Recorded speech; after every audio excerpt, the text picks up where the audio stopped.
the lawyers for the government of Saskatchewan. And I want to ask you a few questions about COVID-19 and the Emergencies Act. I would ask the clerk to please bring up POE.SAS.701.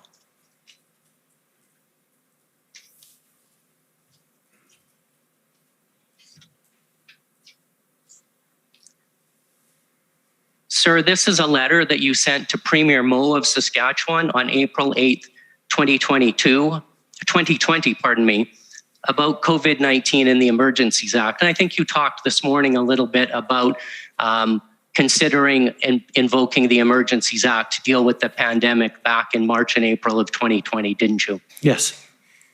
And I take it that similar letters would have been sent to all the premiers?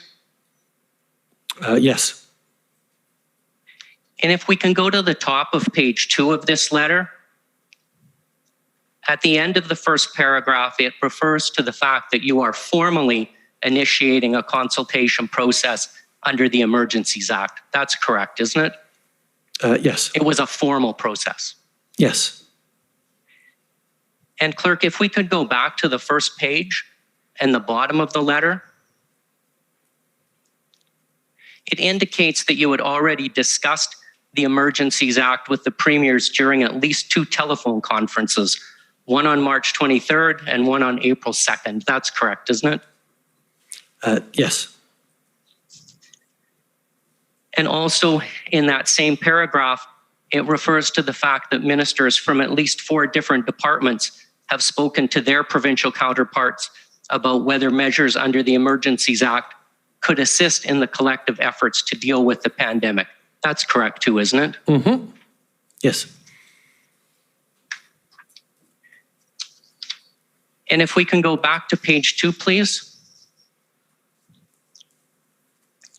In the 4th paragraph on that page, it refers to you asking the Minister of Public Safety and the Deputy Prime Minister to also reach out to their provincial counterparts to discuss this. That's correct as well. Yes. So I take it that back in 2020, there was an effort involving a number of different federal departments to reach out to their provincial counterparts to discuss the Emergencies Act in this context. Yes.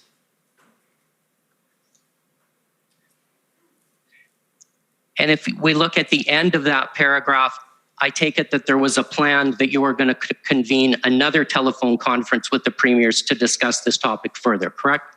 I had a lot of telephone conferences with the premiers around then, yes. Okay, thank you. Clerk, if I could next ask you to pull up another document, it's SAS.702, please. Prime Minister, you'll see that this is a letter from Scott Moe, sent as chair of the Council of the Federation to you about COVID-19 and the Emergencies Act on April 14th. Do you recall this letter? Yes. And if we look at the end of the first paragraph in this letter, it refers to another conference call with the premiers about this matter on April 9th. That's true, right? Yes.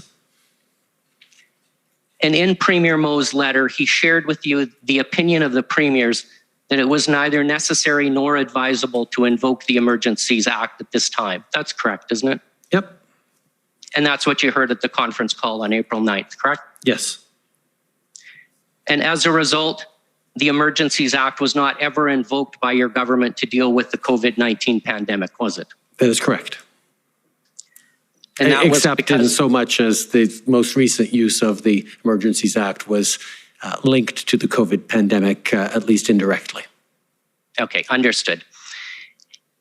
And sir, would you agree with me that the provinces had the capacity and the authority or the tools to deal with the pandemic back in 2020? Yes. 2020. Yeah.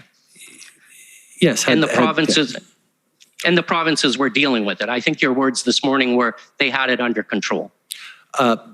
They certainly had more appropriate tools and experience to deal with the public health emergency than the federal government did to do that, to take over the public health side of the public health emergency, yes. Okay. Healthcare delivery is the provinces in this country, so that's the point. Understood. And where federal assistance was required, it could be provided without invoking the Emergencies Act, correct? Yes.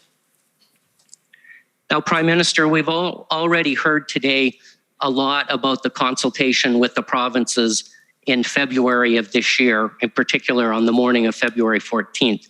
So I won't go through that with you again, but I just ask you if you will agree with me that the consultation process that was followed in February of this year was very different from the process that was followed back in the spring of 2020. Yes, it was.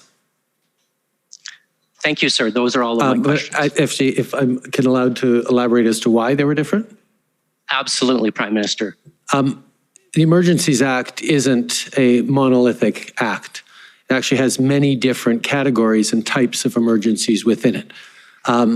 In the spring of 2020, what we were talking about was a public welfare, a public health emergency. I don't have the exact categorization, but one can imagine that a public health emergency like a pandemic would require a different set of tools than, or a different perspective, and certainly a longer term opportunity with more opportunities to write letters back and forth and consult with the whole Council of the Federation and draw up paperwork in response to the consultation. And we certainly took advantage of that because in the section of of the Emergencies Act that refers to public health emergency and invocation of the Emergencies Act, it says clearly you have to have that consultation done before. In the section on a public order emergency, the requirement for consultation is, I believe, laid out that if there is no time for consultation, that consultation can actually happen afterwards, after the invocation. It certainly highlights that it wouldn't be ideal, but it recognizes that a public order emergency might require a much more rapid reaction time than a public health emergency.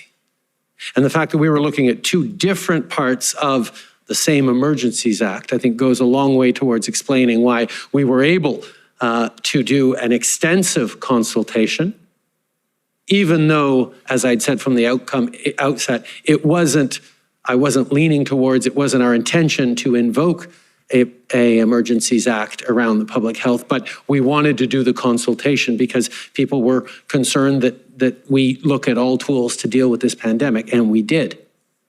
But when it came to the exigency and the urgency of the public order emergency, we went from a Sunday establishing the 6 or so different tools that we would bring in to consulting the very next morning with the premiers with this freshly established list of tools, and then invoking just hours later. And those compressed timelines made it a very different context from one type of invocation of the Emergencies Act to another. Prime Minister, you'll understand that we as lawyers are always looking for precedents, and this is the only other precedent where your government has considered invoking the Emergencies Act. Isn't that true? Yes. Thank you. Those are all of my questions.